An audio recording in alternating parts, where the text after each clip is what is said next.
This video has been put together to help frame the discussion during the upcoming session on Reflection on Students' Learning and Teaching Practices. A key learning outcome for the program is to promote reflective practice, and this session will help support this ambition. Despite the competing demands on faculty in NUS, it remains true that if we are to improve as teachers, then we need to make time to reflect on our day-to-day teaching and the learning processes we often take for granted.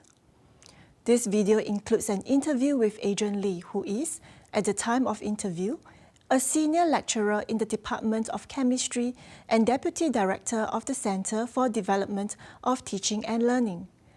Reflection can often be uncomfortable. However, it is important to be open and to take responsibility to improve your teaching practice and enact professional change. As I interview Adrian for this video, note that we will try to pass the narrative through the filter provided by Barbara Larivee in her paper entitled Transforming Teaching Practice, Becoming a Critically Reflective Teacher. In particular, we will use the conceptual framework suggested by Figure 3 of that paper. A transformative episodes will be looked at. We will use the framework for critical reflection and will share some strategies to successful reflective practice. At the first stage of critical reflection, we start to question whether a particular action, reaction, or interaction is achieving what we want. So let's look at the interview. Welcome, Adrian. Thanks for agreeing to share your teaching experience. No problem. To start things off, can you briefly describe what you do as a teacher in NUS? Yes, of course. Well, I teach chemistry. I am involved or have been involved in all aspects of teaching, from course design and curriculum design through to program design. At the course level, this involves creating learning activities and assessment tasks, delivering lectures and tutorials, and developing technologies to facilitate learning. In preparing for this interview earlier, you spoke about a critical incident that changed the way you think about teaching. Before describing that incident, can you describe what your teaching practice meant to you back then? Before answering that question, I think I also need to provide some context and describe my teaching practice back then. My teaching was pretty vanilla for science teaching. I embraced the traditional lecture tutorial format. That's not to say that I wasn't successful. I got great feedback from students. I won teaching awards. Further, I believe that I saw my role very much as a conduit for the transfer of knowledge to the students. I was the so-called sage on the stage. I believe that I was effective by giving explanations of concepts and ideas that could be understood by students. It was my responsibility to identify what the students didn't understand and to provide explanations so that they could understand. I also thought that it was my duty to provide high-quality teaching materials and to develop technologies to support learning. Thank you. This incident took place in 2011, right? Yes, that's correct. Can you describe the context of this incident? Well, I was assigned to tutor first-year physical chemistry. The topic of the module was thermodynamics, a topic almost universally loathed by students. I was not the lecturer for the module, but one of the 3 tutors whose responsibility it was to review the weekly problem sets put together by the lecturer. I had around 100 students, and I taught those in groups of about 20 at a time. My fellow tutors had similar numbers. I put in a great deal of effort in designing teaching materials to support students. I used constructivist ideas to show how the underlying thermodynamic principles built up with each weekly problem set. I used the chemistry education literature to identify strategies to help teach troublesome concepts. My tutorials used teaching materials that were high quality and the delivery was highly polished. During the semester, I had students from the other tutors requesting to sit in on my tutorials, and at the end of the semester I got praise from students stating how much they'd learnt in my class. The student feedback was really good and way above that received by my colleagues. I honestly believe that I'd done a great job. Prior to examining students' learning achievements, Adrian's response to his students' learning process was confined to tactical issues concerning how best to achieve predefined objectives and standards. His position about teaching practices was supported with evidence from experience, not from the literature. The student feedback survey can be a useful source of information to inform the teacher's teaching practice. However, it may not be an adequate tool to inform learning achievement as a result of the teacher's effort. At this stage, Adrian is reflecting at a surface level. To move out of this phase, he needs to have access to new tools and strategies so that he can engage in new patterns of thinking. This would enable him to respond more appropriately to classroom situations and circumstances. So then, what was this critical incident? Well, fundamentally, the realisation that this was all hubris. I believe that the students' perception of my teaching meant that they would have learnt far better than their fellow students taught by the other tutors. I also believe that it was the tutorials in particular that were critical to their learning, as it would be in the tutorials that they consolidated learning. In my vainglory, I reasoned that my students should have done far better in the final examination than the students taught by the other tutors. So I analysed the data, and to my great disappointment, found there was no statistically significant difference between the results of my students and those of my colleagues. At stage 2, we focused the relationship between our teaching practices and student learning. This begins a critical stage in the reflective process where we experience a sense of internal maelstrom.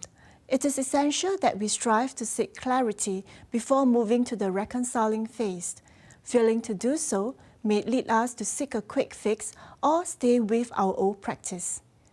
As we continue to watch the subsequent video, we will examine how and what enables Adrian to emerge out of this critical stage in the reflective process. How did this realization influence you? It concerned me. It concerned me greatly. I thought that my teaching was improving the quality of student learning. What this evidence told me was that this simply wasn't the case. It led me to reflect on what I was doing as a teacher. That despite my efforts to develop high-quality teaching materials and technologies to support learning, I realised that I didn't understand the relationship of my role as a teacher and student learning. If excellent teaching is what leads to improved student learning, then I didn't know what it meant to be an excellent teacher. I was aware that students need to be actively engaged in the learning process, but I thought that the tutorials that I was giving were providing the support for students to be actively engaged. However, the learning environment was a passive learning environment. The tutorials were teacher-centric, not student-centric. I assumed that students would consolidate their understanding by watching me solve problems. I never, myself, observed the students solving problems, as I was never around when students were solving problems. Students learn by doing. My mistake was not realising that I needed to be present to facilitate that doing. I needed to be there to provide the scaffolding and the immediate feedback as the students struggled to solve problems. I had not understood what active learning meant. So this influence came out of student feedback that was on the face of it positive. That's unusual, isn't it? Yes, I think so. It is a lot easier and perhaps more natural to react to negative feedback. But it argues that you need to understand why feedback is positive. If it is positive for the wrong reasons, as in my case, it still needs to prompt change. So what changes did this incident effect? How did your teaching practice change? Ultimately, it led me to using flipped classroom pedagogy. At the time, there were a number of other influences. I also remember having read Eric Mazur's paper in Science magazine entitled Farewell Lecture, in which he discussed his peer instruction approach to flipped classroom. However, that hadn't immediately resonated with me, but this incident triggered my memory of that paper and I became far more interested in his work and flipped classroom in general. I had also just taken up the directorship at the special programme in Science, and I had witnessed there teaching that was far more engaged and within an active learning environment.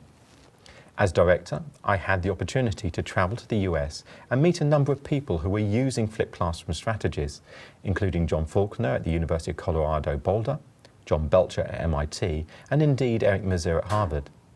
Seeing the learning environments and being able to discuss flipped classroom with these people was very influential. Did your decision to make such changes happen quickly?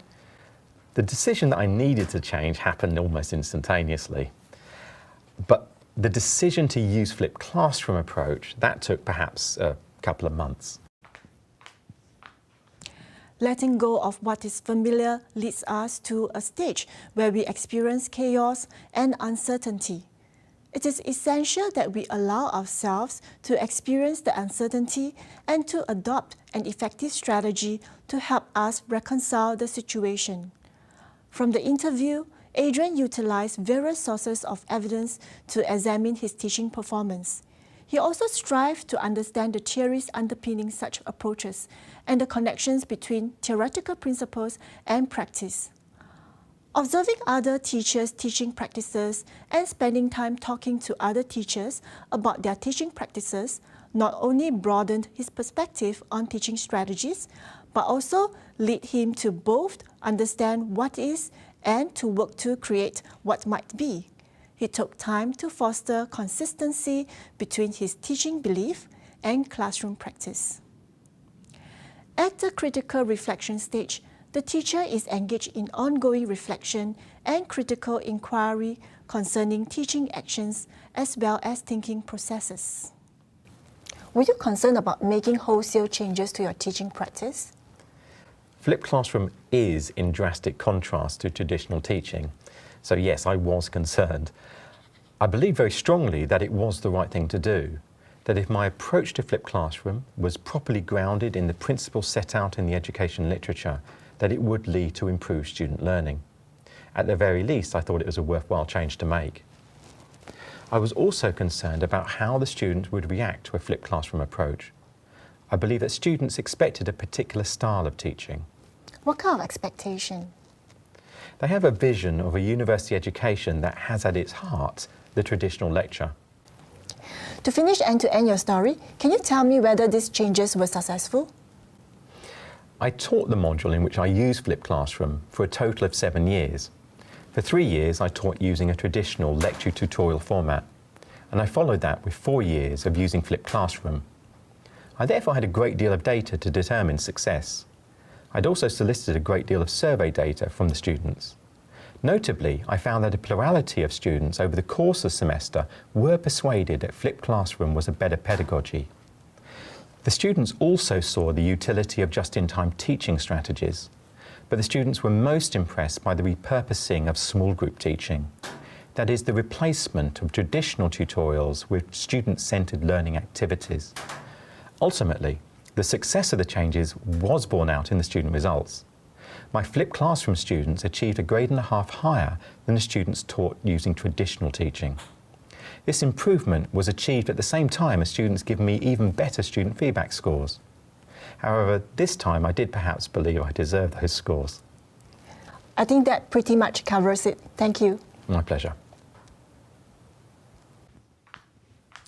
Teachers who are critically reflective focus their attention both inwardly at their own practice and outwardly at the social conditions in which these practices are situated. As a critically reflective practitioner, we show that we have engaged in new patterns of thinking. However, the route to becoming a reflective practitioner is not a linear progress. As mentioned in Larravee's paper, critical reflection is more of a cyclical process. It requires us to be willing to challenge status quo, norms and practices, observe self in the process of thinking, and suspend judgment to consider all options. There are many pathways to becoming a reflective practitioner, and each teacher's journey is different. Your capacity for further growth through introspection and openness to learning is limited only by how you reflect on your daily actions as a teacher. Dewey mentioned 3 key reflective dispositions to successful reflective practice.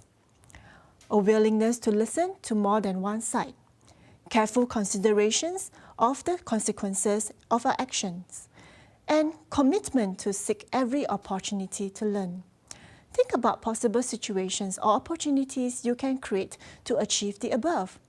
Examples include asking students for feedback about the way your teaching was conducted, observing your colleagues' classes, and inviting your colleagues to observe yours.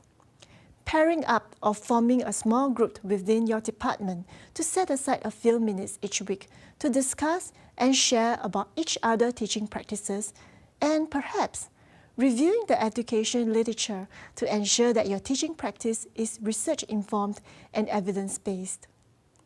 Okay, thanks for listening.